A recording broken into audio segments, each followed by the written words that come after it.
G'day and welcome back to the Pocket MBA. Today we're embarking on a rather exciting journey, I think. It's one that promises to, well, fundamentally shift how you view strategy and competition. You see, for so many businesses, for managers out there, the world often feels like this a brutal zero-sum game. It's a place we call the red ocean industries, just brimming with cutthroat competition, where every potential advantage seems to get eroded almost immediately. It leads to relentless price wars and all too often shrinking profit margins. It's a scenario that could feel quite suffocating, really, where the goal often seems to be simply survival, just fighting for a slightly larger slice of a pie that feels like it's getting smaller all the time. But what if there was an alternative?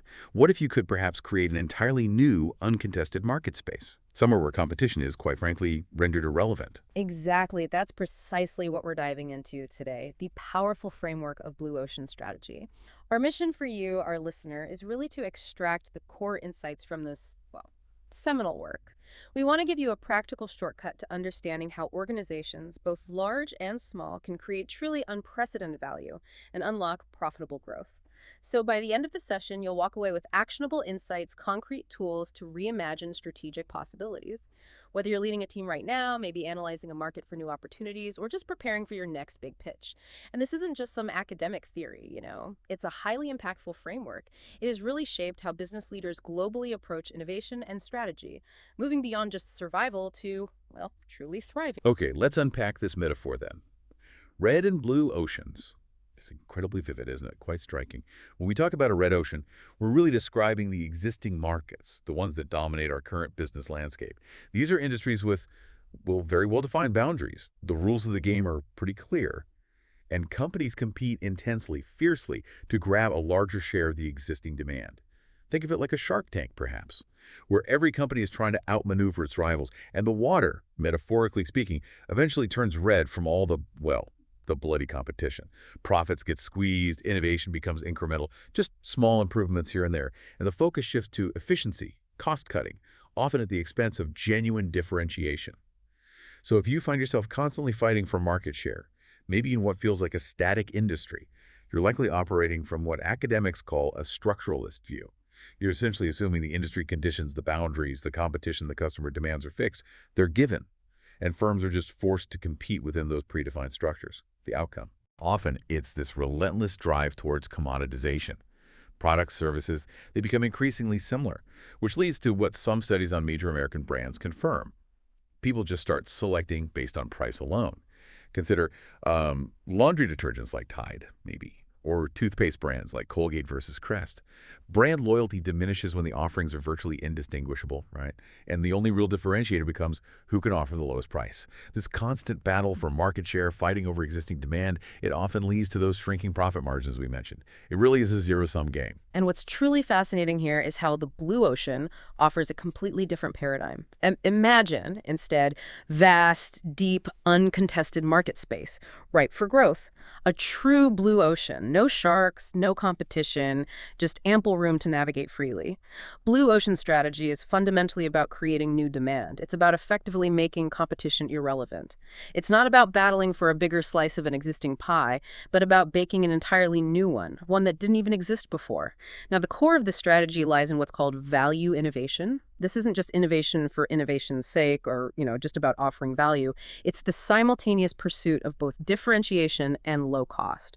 Now, this concept, it directly challenges the conventional wisdom, doesn't it? The idea that differentiation inherently raises costs, that companies have to choose, either be a low-cost provider or a differentiated one. Right, that's the classic trade-off we're always taught. Exactly. Think about that. We're taught in business schools, you generally pick one or the other. But Blue Ocean strategists say, why choose? They believe you can actually do both. The Reconstructionist view, which is the foundation of Blue Ocean strategy, asserts that market boundaries, industry structure, they're not fixed. They can be reshaped or even entirely recreated by the actions and beliefs of the industry players themselves. See, in a red ocean, differentiation often raises costs because everyone's competing using the same best practice rules. But in this Reconstructionist world of blue oceans, the strategic aim is to create new best practice rules. And by doing that, you break that existing value-cost trade-off. It's really a fundamental shift from competitive benchmarking to market creation. And here's where it gets really interesting, because the need for this kind of strategic shift, well, It's becoming more critical than ever, wouldn't you say? Think about broad swaths of industries that matter fundamentally to us, to society. Healthcare, K-12 education, financial services, energy, even government. Demands in these sectors are incredibly high, yet the budgets, the available funds, are often incredibly low, constrained. Over the last decade, pretty much every one of these industries has faced serious scrutiny, forcing them to fundamentally rethink their strategies. To stay relevant, players in these spaces are increasingly called upon to reimagine their approaches, seeking innovative value but at lower costs. It seems like an impossible equation, do more with less, and that's precisely where this blue ocean thinking can offer a lifeline, perhaps. And then just consider the rising influence of what our sources call public megaphones. Just 10 years ago, organizations largely controlled the information, didn't they, about their products, their services. Today, that's completely changed. History. The explosion of social network sites, vlogs, microblogs, video sharing, user-driven content, internet ratings, it's shifted the power. And the credibility of voice has moved from organizations to individuals. This means that Me Too offerings, the copycats, they can no longer hide behind massive marketing spend, hoping to create some illusion of differentiation. Your offering must genuinely stand out to generate positive buzz, to get people tweeting your praises, giving 5-star ratings, clicking the thumbs up. If you have an uninspired offering, well, the global megaphone of the internet will just amplify your faults, not your virtues. It's a brutal, unforgiving, very public landscape now. And this challenge is further compounded by intensified global competition. Players from virtually all corners of the world can now increasingly participate in global markets. While this doesn't erase all barriers, of course, it certainly intensifies competition. So to stand apart in these overcrowded markets, you need to be creative through value innovation. Simply being better isn't enough anymore. You need to be different and offer a leap in value that resonates globally. This raises a truly important question. What's the right unit of analysis when we're trying to understand how these blue oceans are actually created and sustained? Many business books, traditionally, they focus on excellent companies or entire industries. However, our sources challenge this approach quite significantly. For example, you look at best-selling books like In Search of Excellence. They spotlighted model firms that, well, within just a few years of publication, had already slipped into oblivion. 2/3 of the identified leaders had fallen from their perches within 5 years. Really? That's quite stark. It is. It's a stark reminder that company success can be fleeting. Even Built to Last, which tried to avoid these pitfalls by examining companies over their entire lifespan, still showed deficiencies. It turns out much of the success attributed to some of these visionary companies was often due to overall industry sector performance rather than the individual company's unique outperformance. For instance, take Hewlett-Packard HP. They might have outperformed the market, sure, but so did the entire computer hardware industry. And HP didn't even outperform its direct competitors within that industry itself. So context matters hugely. Exactly. These findings lead to a crucial insight. There's no perpetually excellent company or industry. Excellence, it seems, is often contextual and temporary. Instead, our study emphasizes that the strategic move, which is a set of managerial actions and decisions involved in making a major market-creating business offering, that is the correct unit of analysis for explaining blue ocean creation and sustained high performance. Take Compaq, for example. While the company itself was later acquired by HP in 2001 and ceased to be independent, its strategic moves in creating the server industry, undeniably blue ocean successes. These moves unlocked a new multi-billion-dollar market space in computing. It demonstrates the power of the specific strategic actions rather than some inherent enduring excellence of the company. Studies across industries like auto, computers, cinema consistently show commonalities not in perpetually excellent firms, but in these specific strategic moves that created blue oceans. It tells us it's not about who you are necessarily, but what you do strategically. Right. So if it's all about these strategic moves, that brings us to the crucial part, doesn't it? The how. Many strategists talk about innovation, but how do you actually engineer a blue ocean? It can't just be about flashes of genius, surely. Are there repeatable steps? A playbook to guide us? Thankfully, our sources provide just that. Starting with one of the most powerful tools, the 4 Actions Framework. The core idea here is to systematically challenge an industry's strategic logic, its business model, to break that conventional value-cost trade-off we mentioned. And in doing so, create an entirely new value curve for your offering. It asks 4 crucial questions that force you to reconsider everything your industry takes for granted. First, eliminate. What factors that the industry takes for granted should be eliminated? These are often features, services, or even deeply ingrained assumptions that have become standard but no longer add significant value, or worse, actively detract from it in the eyes of the mass of buyers. Eliminating them can drastically reduce your cost structure. In the U.S. wine industry, for instance, this might include things like complex etymological terminology, all that fancy, often intimidating wine tasting language. Right, the jargon. It's exactly the jargon. Or the traditional focus on aging qualities, even for wines meant for immediate consumption. Or the emphasis on wine show judging, which really caters to critics, not the average consumer. Second, reduce. What factors should be reduced well below industry standards? This question forces you to identify areas where products or services have been over-designed, perhaps over-engineered, or simply offered more of in the relentless race to match or beat the competition. This often leads to companies overserving customers and inflating their cost structure for little actual gain. Think about reducing the sheer number of wine varieties, for example, or scaling back traditional above-the-line marketing efforts, those big TV and print ad campaigns. Third, raise. What factors should be raised well above industry standards? This pushes you to uncover and eliminate the compromises your industry forces customers to make. It's about identifying what truly matters to buyers, perhaps things they've never even dared to hope for, and then enhancing it significantly. For wine, this could mean raising the price point above the very cheap jug wine market, but still keeping it highly affordable, or dramatically improving its store presence and accessibility. And fourth, create. What factors should be created that the industry has never offered? This is where true blue ocean thinking comes into play, helping you discover entirely new sources of value for buyers, thus creating new demand and often redefining the strategic pricing of the industry.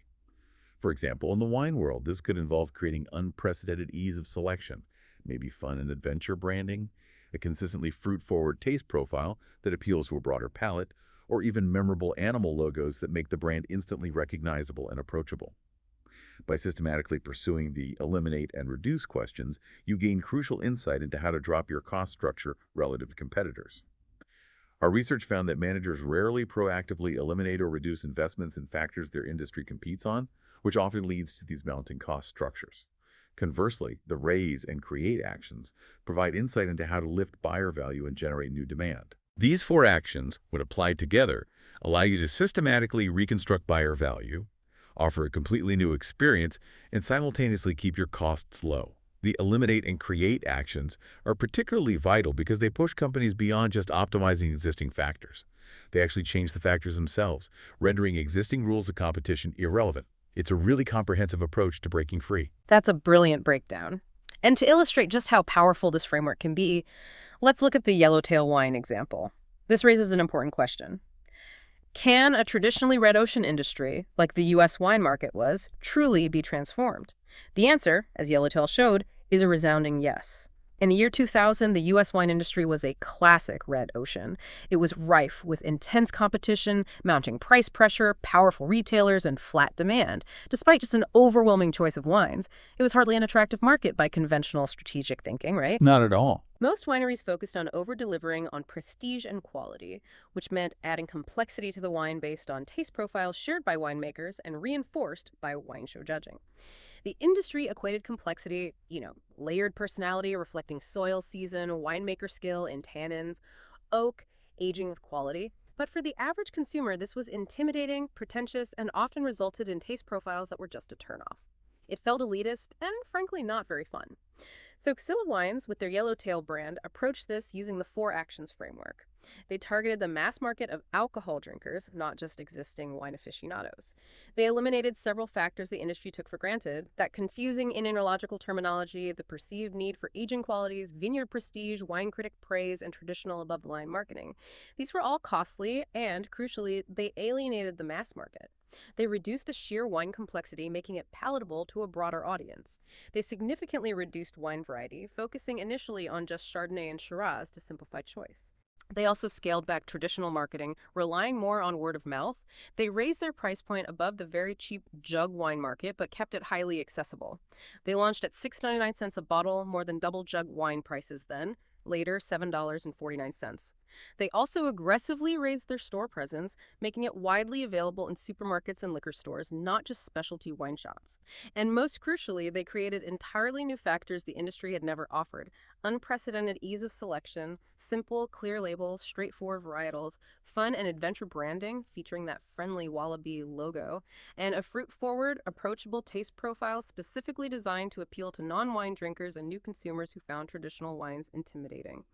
The result was astonishing. By August 2003, Yellowtail was the #1 red wine in 750 milliliter bottles sold in the United States. It surpassed both French and Italian imports and even established California labels. Its annual sales tracked at 4.5 million cases by mid-2003, and it has since become one of the top 5 most powerful wine brands globally. It didn't just win customers from competitors, it appealed to a broad cross-section of alcohol beverage consumers, effectively unlocking uncontested market space. What truly stands out here is that this wasn't about finding some small niche. It was about fundamentally redefining what wine could be for an entirely new, massive audience. It's incredible transformation. It really is proof that even in the most mature industries, the biggest opportunities often lie in the unserved, not just the outcompeted. This example also highlights the power of the Eliminate, Reduce, Raise, Create grid. This is a supplementary tool that forces companies not only to ask all 4 questions, but to actually act on all 4 to craft that new value curve. Its benefits are profound. It drives both differentiation and low cost. It's easy to understand and communicate. It directly challenges the status quo, and it leads to stronger execution because the path forward is so clear. It's basically a blueprint for actionable change. That's a fantastic deep dive into Yellowtail's success. And what's powerful about that example is how it proves you don't need a clean slate, necessarily, to find a blue ocean. But how do you even begin to spot those opportunities? Often, it means completely shifting your perspective, looking in places your competitors aren't even considering. And that's exactly what our next set of tools, the 6 Paths to Blue Ocean Creation, helps you do. They're like strategic binoculars, helping you see beyond the immediate battlefield. Let's start with Path 1. Look across alternative industries. We often define our competitors far too narrowly, don't we? What stands out here is how often, as sellers, we abandon this intuitive thinking. We rarely consider how customers make trade-offs across alternative industries. Think about it. A financial software package, a CTA, a pencil and paper, or even an app. These are largely substitutes. They have different forms, but serve the same function, helping people manage their finances. But then there are alternatives, a cinema and a restaurant, for example. Very different forms, different functions. One offers visual entertainment, the other conversational and gastronomical pleasure. Yet, people often choose between them for the same objective, maybe to enjoy a night out. Buyers implicitly weigh these alternatives, often unconsciously, when making a decision. A shift in price or a new ad campaign from a rival within your industry might grab your attention, but similar actions from an alternative industry often go unnoticed, yet they can be the very source of new demand. You've hit on something crucial there. Path 1 truly reveals powerful opportunities by thinking beyond direct rivals. Take NetJets as a prime example. They looked across commercial air travel, which, let's face it, is slow, restrictive, often inconvenient for business travelers, and buying private jets, which is incredibly expensive. NetJets offered fractional ownership. You get the speed, convenience, and privacy of a private jet, but at a fraction of the cost of full ownership. This made it accessible to a much wider corporate and wealthy individual market. They created a blue ocean so deep that its share still stands 5 times greater than its nearest competitors. They didn't compete with airlines or jet manufacturers. They redefined private travel. Another fantastic case is NTT Docomo's iMode, launched in Japan way back in 1999. They looked across mobile phones and the internet. Instead of viewing them as separate, they asked why people traded across these alternatives. They offered mobile web access, but crucially, they made it simple. Simple billing all services on one monthly bill, eliminating credit card hassles and always-on connectivity, meaning no logging in. This was before smartphones were really mainstream, and iMode became the world's first mass-adopted mobile internet service. It transformed voice-only users into voice and data users. It made the internet truly mobile, years ahead of its time. Similarly, the Home Depot. They combine the expertise typically found with professional contractors with the lower prices of hardware stores. By delivering the decisive advantages of both, they created massive DIY demand, turning ordinary homeowners into do-it-yourselfers. People who previously would never have considered building a deck or remodeling a bathroom themselves. Empowering them. Exactly. Southwest Airlines looked at driving as its primary alternative for short-haul travel. They offered the speed of air travel, but at the price and flexibility of a car. They weren't competing with other airlines so much as they were competing with the family sedan for short trips. And Intuit Quicken recognized the Humble Pencil as the chief alternative to personal financial software. So they developed fun, intuitive software that has remained a top seller for decades. These companies redefine their industries by drawing from the best of alternatives and eliminating or reducing everything else, creating a truly compelling value proposition. That's a powerful point about NetJets, actually. It makes me think it's not just about looking outside your industry. Sometimes the best opportunities are hiding within it, in plain sight, if you just shift your lens a bit. What are your thoughts on strategic groups in that context? That brings us nicely to path two. Look across strategic groups within industries. In most industries, you often find different strategic groups, don't you?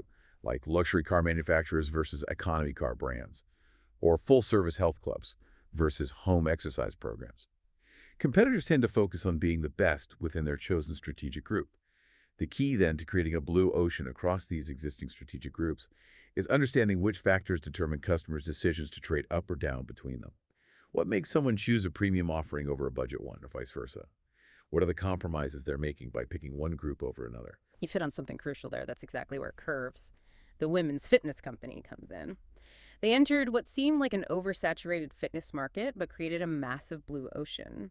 They analyzed the two main strategic groups: traditional health clubs, expensive, full amenities, social, urban locations catering to both men and women, and home exercise programs, cheap, private, no equipment, but lacking discipline and motivation. Curves identified a crucial insight. Many women didn't want the full health club experience. They didn't want to encounter men while working out. They didn't need elaborate spas or pools. They didn't have hours to spend. And city center locations were stressful. What they really wanted was motivation beyond home programs, a sense of community and privacy. They were being fundamentally underserved by both existing groups. So Curves applied the four actions framework brilliantly. They eliminated several factors: special machines, food bars, spas, pools, locker rooms, and crucially, men from the workout environment. They reduced the space required for the facility, the number of staff, and the workout time to a highly efficient 30 minutes. They raised the sense of community and support among members and offered a greater sense of privacy with women-only facilities and few mirrors. They created a unique circuit training system with simple, safe hydraulic machines that required no adjusting, a non-judgmental atmosphere, and low cost, $30 a month, roughly, suburban locations that were convenient for their target market. The result was astonishing: over 2 million members, driven mostly by word of mouth. Their low startup cost maybe $25,000, $30,000 for a franchise compared to $500,000 to $1 million for a traditional gym, and significantly lower variable costs, less staff, smaller spaces, allowed their franchises to just mushroom rapidly. Curves didn't just compete, it created a new market of women who were previously unserved by existing fitness options. It's a perfect illustration of seeing an underserved segment by stepping outside the traditional competitive definitions. Absolutely brilliant. These examples really illustrate how a deep understanding of buyer motivations can unlock entirely new markets. Our next path, path three. Look across the chain of buyers is equally insightful, I find. In most industries, competitors tend to converge on a common target buyer. But in reality, there's often a whole chain of buyers who are directly or indirectly involved in the purchasing decision. The person who pays for a product or service may be different from the actual user, and there can be important influencers as well. When these groups differ, they often hold very different definitions of value. For example, a corporate purchasing agent might prioritize cost above all else, while the actual user cares more about ease of use or functionality, perhaps.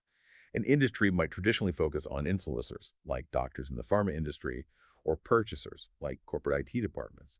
But questioning this conventional focus can reveal new opportunities. It's about asking, who are we really serving? And perhaps more importantly, whose needs are we neglecting? That's precisely what Bloomberg did to revolutionize the financial information industry. Traditionally, they would have focused on IT purchasers, who are primarily concerned with the cost of terminals and software. Makes sense. But Bloomberg shifted their focus dramatically to the users, the traders, and analysts on the trading floor. These users valued real-time data, powerful analytics, and lightning speed above all else. Cost was secondary to performance. Bloomberg went even further.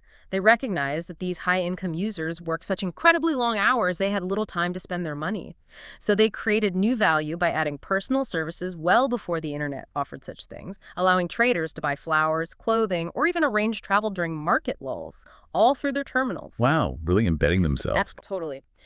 This created such indispensable value for the users that it forced IT managers, despite their cost concerns, to purchase Bloomberg terminals. It effectively moved the decision power.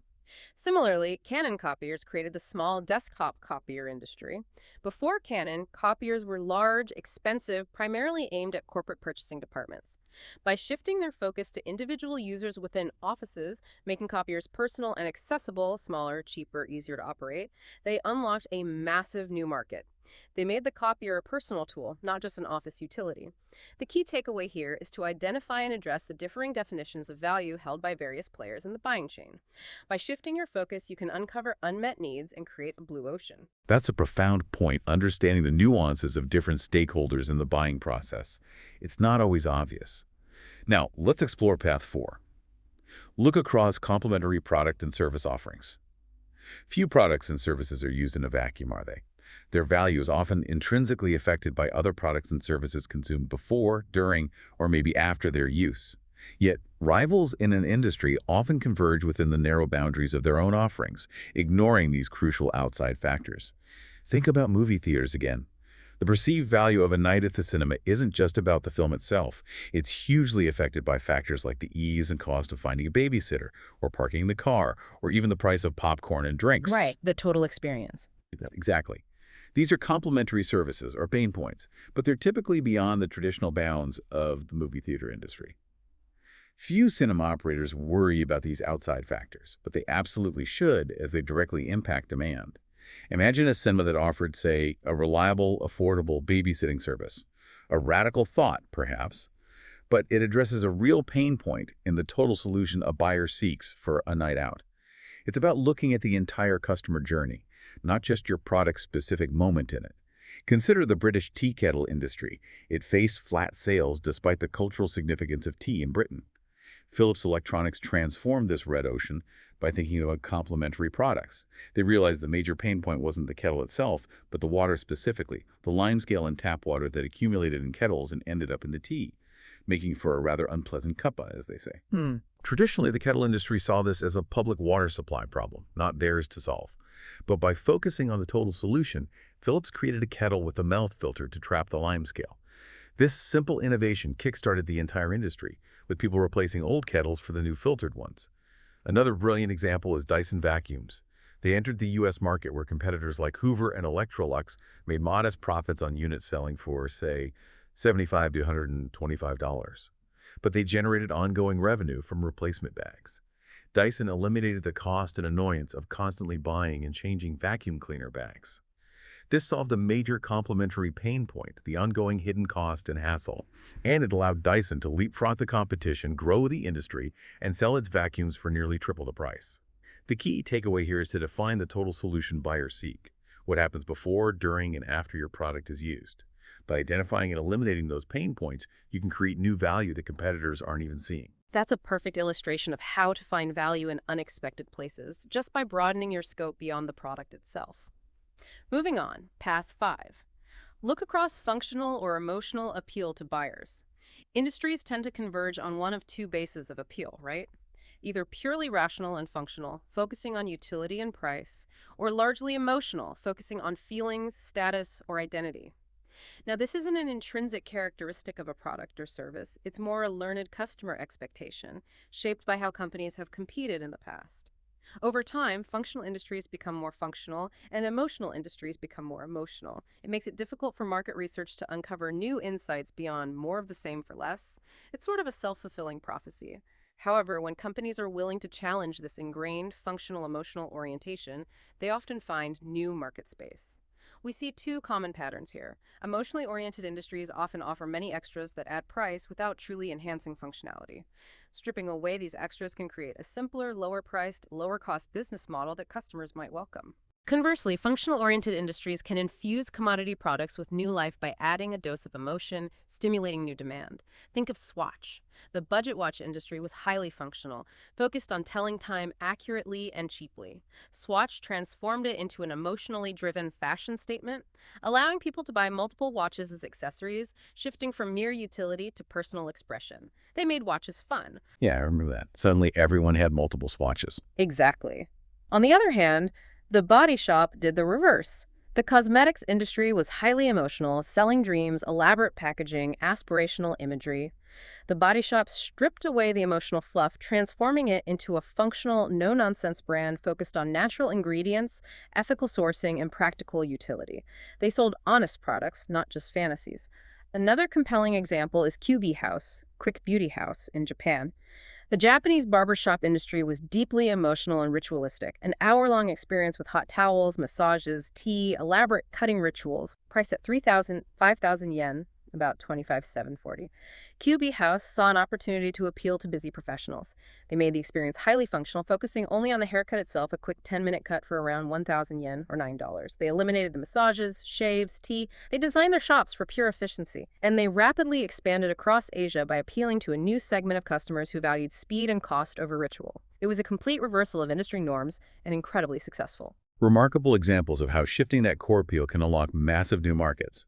It's about recognizing that what customers expect isn't necessarily what they want or need. Fascinating.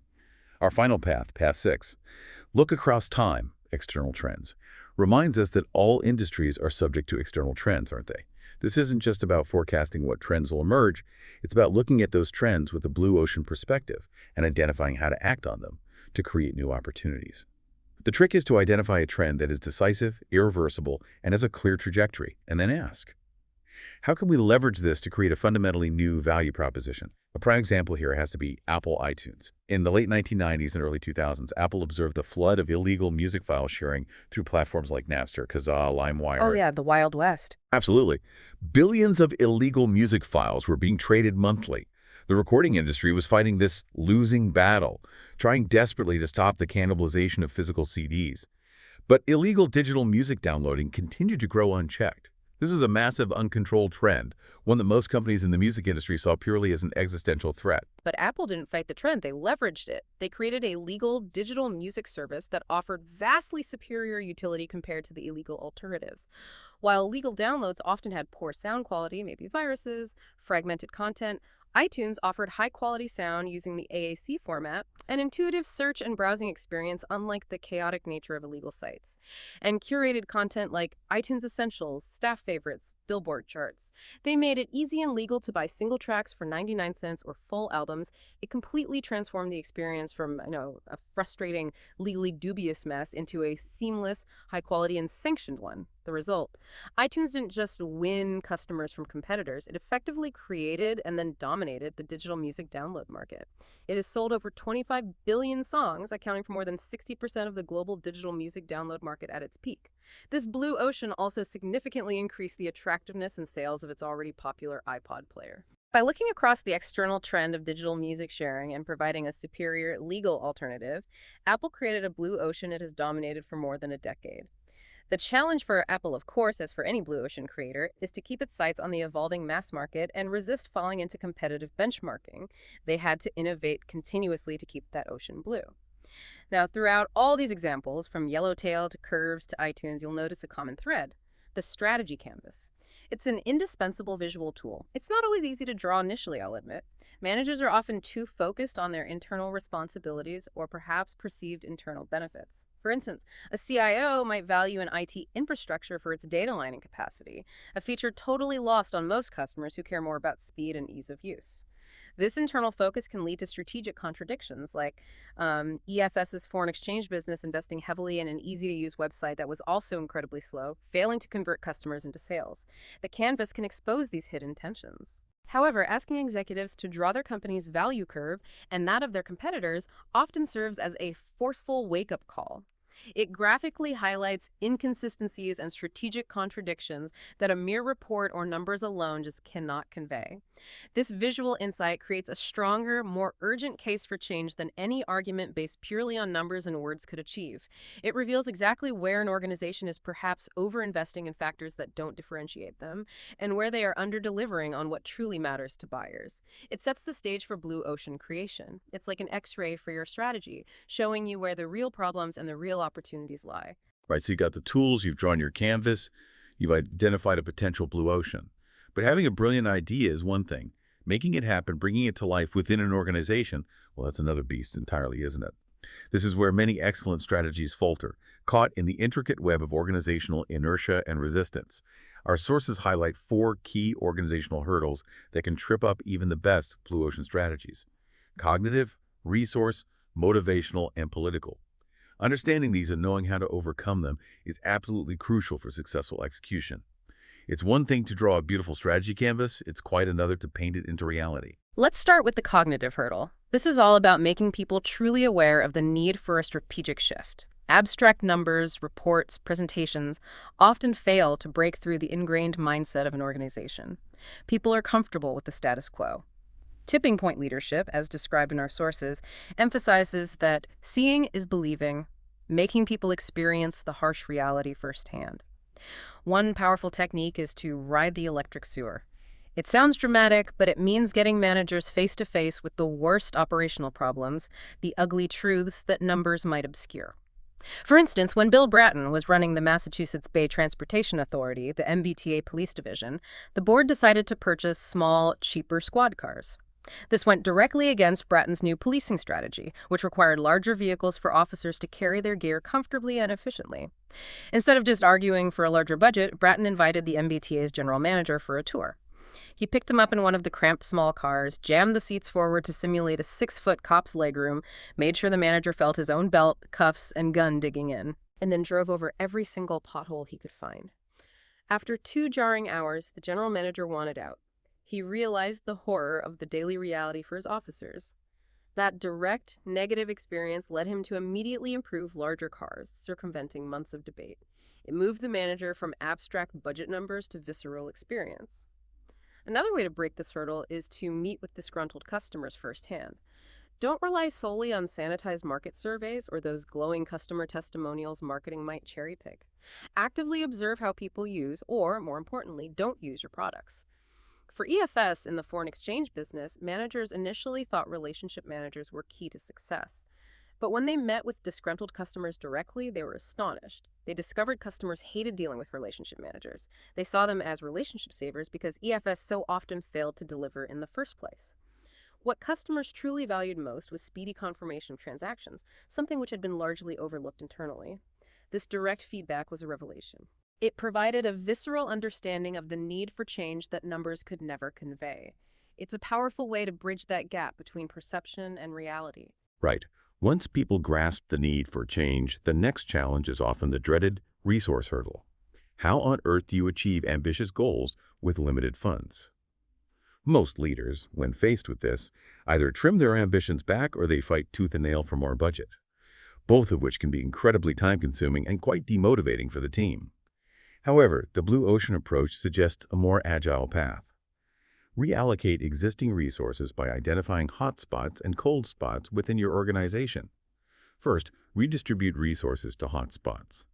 These are the high-impact areas that are currently resource-starved, where even a small injection of resources can yield massive results. Consider the NYPD under Bill Bratton again. His predecessors believed that to make the subways safe, they needed an officer on every line and at every entrance, which was simply impossible given their frozen budget. Bratton's analysis revealed that the vast majority of subway crimes occurred in only a few hotspots, specific stations and lines, which were, paradoxically, starved for attention.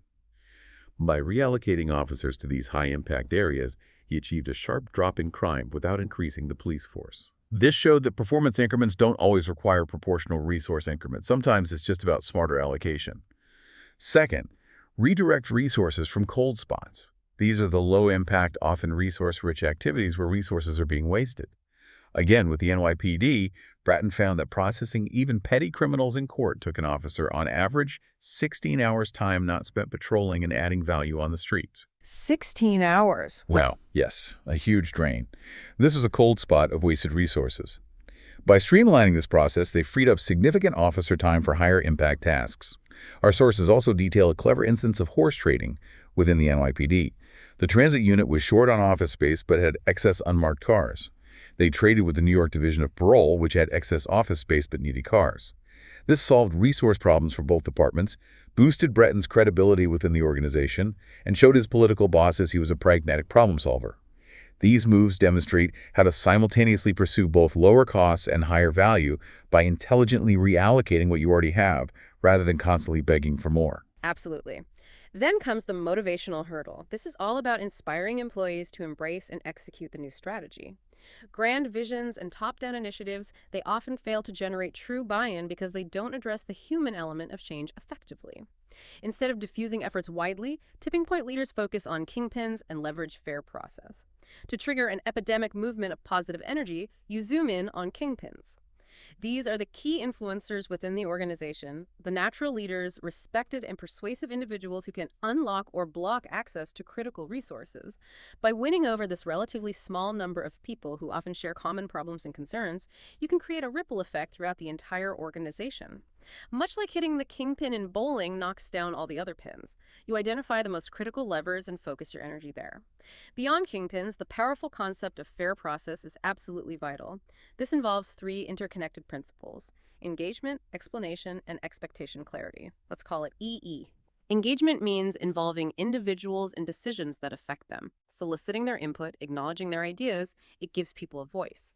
Explanation means transparently communicating the reasoning behind strategic decisions, no matter how difficult. People need to understand the why. Expectation clarity means clearly stating the new rules of the game and the new goals, ensuring everyone understands what's expected of them in this new landscape. Now, fair process isn't just some feel-good exercise. It actually builds execution into strategy by creating people's buy-in up front. It signals that leaders value employees' intellectual and emotional worth. It fosters trust and voluntary cooperation, which is far more powerful than coerced compliance. Contrast the failed example of Lubber, a coolant supplier. They had an excellent AI system that cut failure rates from 50% down to under 10%. Brilliant, right? Sounds amazing. It was. However, their sales force, who were not engaged in the strategy making process, saw the AI as a threat to their expertise and actively sabotaged its success. Management had to pull the system. A brilliant idea, but a complete execution failure due to a lack of fair process. Conversely, at the High Park plant, part of Elco, when introducing cellular manufacturing, management practiced all three principles of fair process. They engaged employees in discussions about declining business conditions, they explained the benefits of cellular manufacturing, and they calmly addressed fears of layoffs with a clear pro-action time policy. This won the understanding and support of employees, who then willingly committed to the difficult strategic shift. Fair process truly transforms potential detractors into committed partners, ensuring faster, higher quality execution at lower cost. It's really about leading with respect and transparency. And finally, we can't ignore the political hurdle, that internal and external resistance to change that often emerges from vested interest or established power structures. This is often the trickiest one.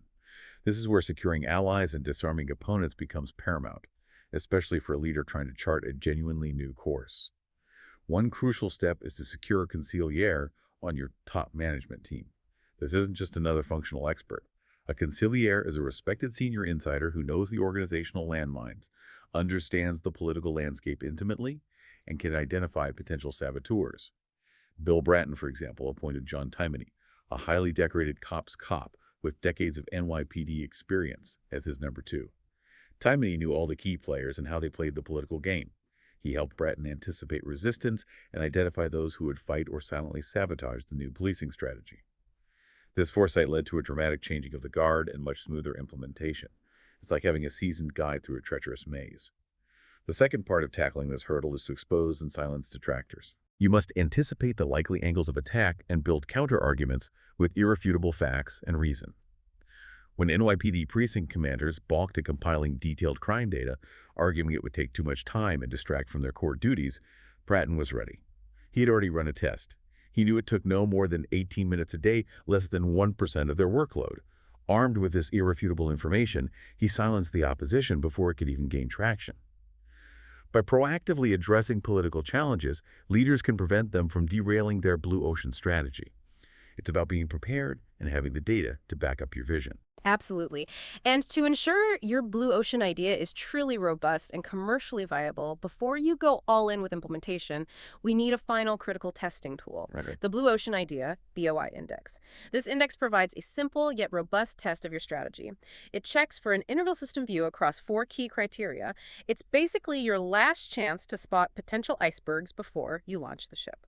First, exceptional utility. Does your offering provide a dramatically dramatically simpler, more convenient, more productive, less risky, or perhaps more fun and fashionable experience for buyers. It's crucial here to avoid the technology trap where companies become obsessed with the novelty of their product, especially if it involves new technology. They assume bleeding edge tech automatically equates to bleeding edge utility. Philips CDI is a classic failure here. It was an engineering marvel, truly. A video machine, music system, game player, teaching tool, all in one box. But it had a complex user interface, poor software, and frankly, no compelling reason for buyers to actually use it. It failed to deliver exceptional utility, despite billions poured into it, because it didn't solve a clear customer problem simply. Technology for technology's sake. Precisely. Second, strategic price. Is your offering priced to attract the mass of target buyers? Do they have a compelling ability to pay? This isn't necessarily the lowest price, remember, but the right price for your target mass. To determine this, you look at the price corridor of the target mass, not just your direct competitors, but the alternatives that serve the same objective. Cirque du Soleil, for example, competed not just with other circuses, but with restaurants and bars for a night out, and priced accordingly. Swatch is another great example. To compete with cheap Japanese quartz watches at $75, Swatch set its strategic price at $40, a price at which people could actually buy multiple watches as fashion accessories. This low price left basically no profit margin for competitors to copy and undercut them effectively. Third, target cost. Can the offering be produced to meet the target cost profitably? This often involves streamlining operations, introducing cost innovations, or maybe partnering. Swatch achieved its low cost by using plastic instead of metal, drastically reducing parts from 150 down to 51, and developing new assembly techniques like ultrasonic welding. This cut labor costs from 30% to less than 10% of total costs. IKEA partners with 2,000 manufacturers globally for low-cost production. SAP partnered with Oracle for its database, and with consulting firms like Capgemini and Accenture for a global sales force and implementation teams, reducing its own fixed costs. Sometimes it even involves changing the pricing model itself, as Nugget's did with its timeshare model, or using freemium models for digital services to make the offering accessible and still profitable. Fourth, and finally, adoption. Have the organizational hurdles been addressed? This includes securing buy-in from employees, partners, and the general public. SAP faced resistance from its consulting partners for its accelerated SAP ASAP program, which would reduce their lucrative implementation times. SAP resolved this by explaining that ASAP would actually open up a whole new client base of small and mid-sized companies, ultimately expanding their business. Conversely, Monsanto failed to proactively engage with environmental groups and the public regarding genetically modified crop seeds. This led to widespread opposition that severely hampered adoption, despite the technology. It's a crucial reminder that even the best ideas can flounder without stakeholder buy-in. Had companies like Philips and Motorola with their Iridium satellite phone, remember that, scored their ideas on the BOI index during development, they could have foreseen these critical shortcomings, whether it was lack of utility, too high a price, unachievable cost, or likely adoption resistance. And they could have adjusted their strategies, potentially preventing billions in losses. The BOI index is your final check to ensure all aspects of your blue ocean strategy are commercially sound and mutually reinforcing before you commit fully. Right. So once the blue ocean is created, the work isn't over. Indeed, the very nature of business means that blue oceans don't stay blue forever, do they? Competitors will eventually jump in, or the market will simply evolve. So how do you ensure its long-term viability and continue to grow? It's not a static achievement, is it? Our sources introduce us to the three strategy propositions, which are absolutely essential for sustained success. At the highest level, any successful and sustainable strategy needs to have these three things. 1. The value proposition. What attracts buyers to the offering? Is it compelling? Does it offer a genuine leap in value that really stands apart? 2. The profit proposition. How does the company actually make money from this offering? Is the business model robust? Is it scalable? And is it sustainably profitable? And 3. The people proposition. How are the people, your employees, your partners, other external stakeholders motivated, committed, and aligned to execute this strategy? Are they truly on board, and are their interests considered? For sustainable success, all three must be fully developed and crucially aligned. They must pursue both differentiation and low cost in a coherent manner, reinforcing one another. The beauty of this alignment is that while one or two propositions might eventually be imitated by competitors, imitating all three, especially the people proposition, which is deeply embedded in human relationships, culture, and takes significant time to cultivate, well, that's far more difficult. This comprehensive alignment creates a strong, self-reinforcing system that can withstand competitive pressures and ensure long-term viability. It's like building a triple-braided rope much stronger than three single strands. That alignment is indeed the secret sauce. Let's look at Apple iTunes again as a prime example of this alignment in action. Its value proposition for buyers was crystal clear: legal, high quality, convenient digital music downloads. A massive leap in utility, incredibly compelling. Its profit proposition was also compelling for Apple. While the 99-cent song seemed cheap, iTunes dramatically multiplied sales of its already popular iPod, creating this positive, reinforcing cycle of profit across two platforms. And critically, its external people proposition for major music companies was a win-win: a 70% revenue share for every song downloaded. This secured the support of all five major music labels at the time, which Napster had famously failed to do. This holistic alignment across value, profit, and people is what allowed iTunes to create, capture, and dominate a new market space in digital music for so long. Conversely, we see the consequences of misalignment in other cases. Consider the Tata Nano. It was hailed at its launch as the people's car, with a compelling low-price value proposition and a viable profit model. It garnered immense media attention and achieved huge initial sales. However, its initial success was not sustained. Why? The major weakness lay in its external people proposition with a critical stakeholder group, the Singer community, where Tata planned its manufacturing facilities. A land dispute and issues with the negotiation process and compensation led to massive facility relocation, significantly delaying production and inflating costs. This misalignment brought about really negative performance consequences, dampening the Nano's initial momentum. A real shame that. It was, similarly, Napster. Clear first mover advantage, a loved value proposition, free music, 80 million users at its peak. But it lacked a profit proposition and, crucially, an external people proposition for the record labels. When Napster balked at revenue sharing models, taking quite a belligerent approach, it was eventually shut down due to copyright infringement. Lacking strategy alignment, Napster's success was very short-lived, demonstrating that even a brilliant idea can fail without the buy-in of all key stakeholders. It's a powerful lesson in comprehensive strategy. These examples really underscore that even the bluest oceans can eventually turn a shade of red, can't they? As competitors jump in or markets simply evolve. So corporate renewal isn't just a good idea, it's paramount for sustained profitable growth. This is where the Pioneer Migrator Settler, PMS map, comes in as a valuable tool. For visualizing and planning a company's future growth and profit, it gives you a snapshot of your current portfolio and where your future growth engines might come from. The map categorizes businesses into three types. Pioneers. These are the businesses that create blue oceans, pushing the value they offer customers to new frontiers. They represent the future of growth. Migrators. These businesses offer improved value, but they operate within existing red oceans.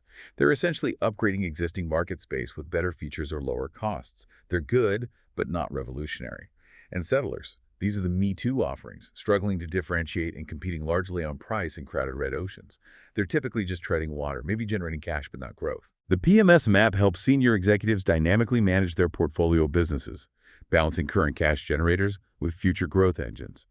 It helps you avoid having your entire fleet stuck in red water, so to speak. And Apple is the prime example of dynamic PMS management in action, a series of blue ocean strategic moves: the iMac, iPod, iTunes Store, iPhone, iPad led Apple to become one of the most admired and valuable companies globally.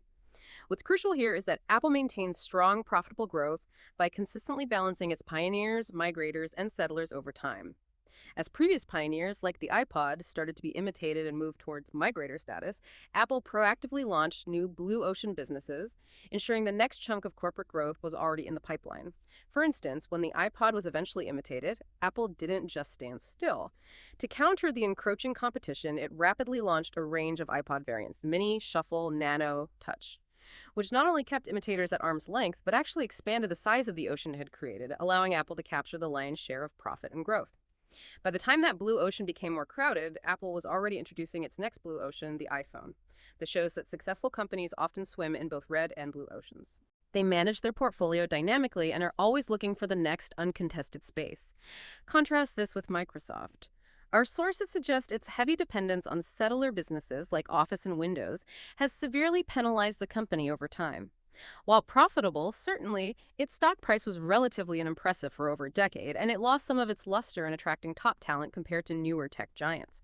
This highlights the critical need for a balanced portfolio that includes continuous blue ocean creation to renew, expand, and build brand value, not just compete within existing red oceans.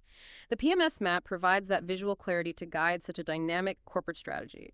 It's a constant journey, not a destination. So what does this all mean for you, our listener? We've explored how blue ocean strategy isn't just some abstract theory, is it? It's a practical, actionable framework for breaking free from intense competition and creating new market space. Remember, it's about thinking in terms of value innovation that's simultaneous pursuit of differentiation and low cost. It's about not just being better, but being profoundly different. We've delved into the power of the four actions framework, that systematic approach of asking what to eliminate, reduce, raise, and create. And we've seen how to expand your strategic search by looking across the six paths, examining alternative industries, strategic groups, the chain of buyers, complementary offerings, the functional or emotional appeal of your industry, and leveraging external trends. And finally, we've discussed the crucial aspects of execution, overcoming those cognitive, resource, motivational, and political hurdles, and testing your idea with the BOI index, all underpinned by the fundamental alignment of your value, profit, and people propositions. It's a really comprehensive toolkit for strategic success. And this raises, I think, an important question for you to consider in your own context. In a world of increasing information overload and relentless global competition, are you focusing your strategic efforts on simply beating rivals? Or are you charting a course to make them irrelevant? Take a moment to consider the challenges and opportunities in your own industry, your own organization. Where are the unaddressed pain points, the non-customers you're ignoring, the unspoken needs that could be the seeds of your next blue ocean? The world needs blue oceans, and with these tools we've discussed, you now have the capability to create them. Don't just compete, create. Indeed. We hope this session has given you plenty to mull over and perhaps a fresh perspective for your next strategic move. Until next time on the Pocket MBA, keep innovating and charting your own course.